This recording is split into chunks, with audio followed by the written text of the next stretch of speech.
have a very practical question I was curious Yes. about.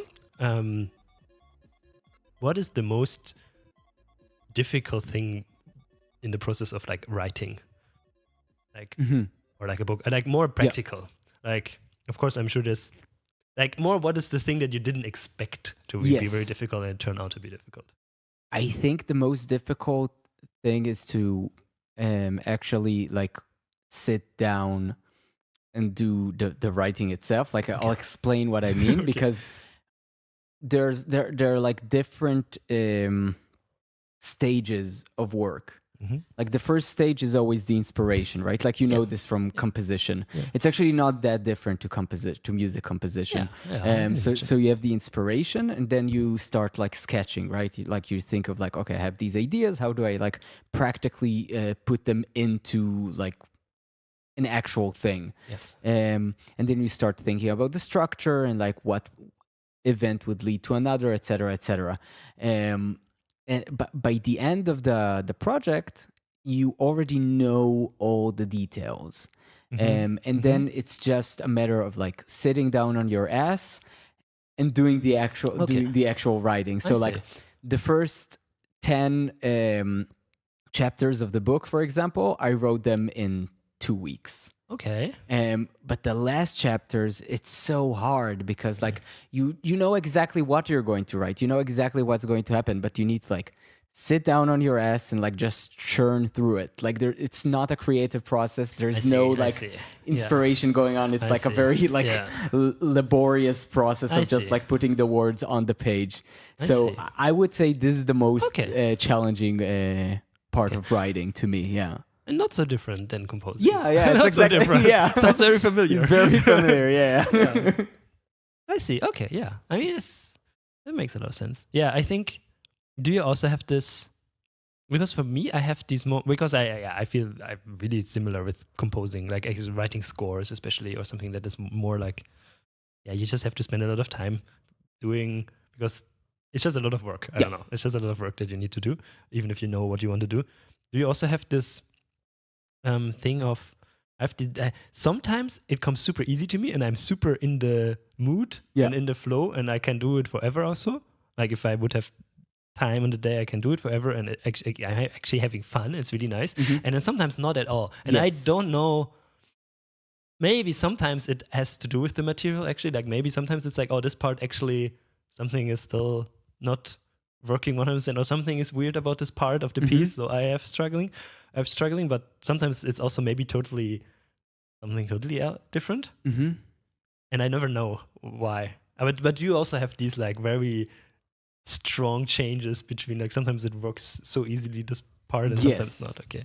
Yeah, I mean it's also sometimes it's just a matter of like letting go with writing, I feel, because sometimes I can sit for 30 minutes just searching for the one word that I need there.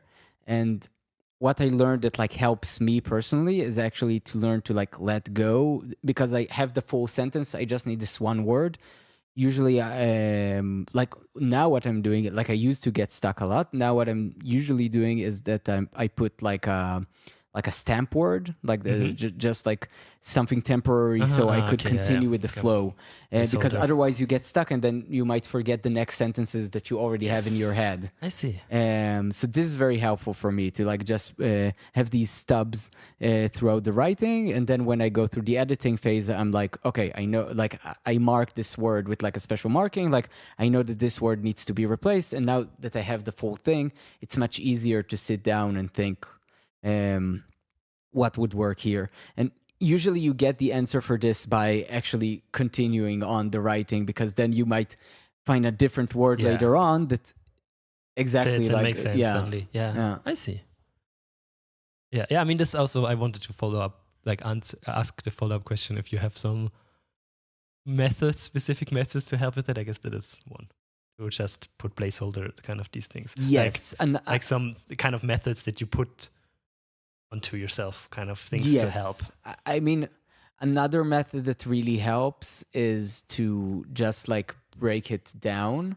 So like you have like, you always have the high level of like, okay, what this chapter or section is about, right? Like you can have like one sentence or a paragraph that like on a high level, like what this should serve or what should happen here.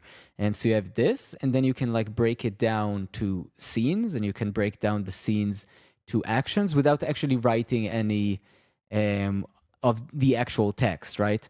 You can say like, this character does this. This one thing, and it doesn't require much effort, but it really helps because so usually what I do is like I start with like, okay, what this chapter is about, what are the scenes for the chapter, and then each scene I divide by like actions, what's happening, and then once I have it like break it down to like the smallest units possible, then I actually start writing, and then it gets really easy because then I know how to focus because I have this one thing like atomic unit. It's so smaller. It can be translated into like 2 pages of text, right? But like you know what this unit is about, and you know what you need to focus on in order to convey it.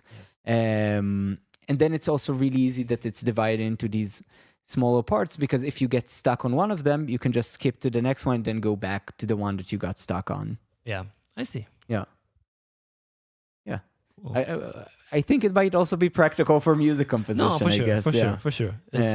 Of course, it's very different, right? Because like music is it's like fixed in time, while text is not, right? Like at least traditional music. Yeah, I mean, but this might be the same case. Like when you write I think the only issue that appears sometimes when you do this that is really hard to solve is when everything is dependent on every other thing. Yes. And this can happen, I think, in music a lot. Or also, I mean, this happened to me a lot in when I had like, I was writing the music, but I was also doing a video to the music or some staging, that like everything somehow depends on each thing, and it can become this knot that seems unsolvable because like you cannot solve the music when you don't know the staging yet. And the staging depends on the video, but in the video there's maybe some technical thing with the music that you have to solve first, but you haven't solved the music. What do you want to do? Like this can get quite complicated, and I think still this method is already good for that, because of course it helps also with this, because you can just say, okay, but then I just don't need to solve everything now for this. Yes. I mean, actually a really good tip I got from my editor, shout out to Lou. If you actually, because like you said, there are things that are dependent on other things, and there are things that repeat. And this also happens with text. A really good helper document you can have is to have like some kind of a glossary of this, like, and this works also for music, right? If you have this like musical unit that always repeats, you can have it in like your glossary, and then you make sure that you always have it defined in one place, and then every time it repeats, you take it from there. I see. Then it makes it easy, because if you want to make any changes, it's very controlled. You make the change in like one place, and then all the other places are affected by it. And like you know where, if you map the text according to the glossary, then you know where these changes take effect, and like how it would affect your overall structure and composition, etc. Yeah, I see. Yeah, this is nice. I think I mean, I do stuff similar, but I do things like that before I really start to write. Kind of have like lists and stuff, lists of stuff. Yeah, I mean, it's definitely better to do it before you start. Yeah, but then I was just thinking like maybe I should sometimes also go back and rework the lists, during the process, definitely. which maybe I could do more. I could think about this more often, because then I get sometimes lost in, in the actual work. Yeah. I mean, this is the hardest thing. This is the same thing with writing, with writing code as well, to like document while you work. It's so challenging, because it's like, it's so obvious this is the right way to work, but it's so unintuitive. Because you don't want because we're all lazy monkeys that just want the banana. So of course. No. This is a good thought. No. Maybe I can apply this. So to applying good tips. Yes.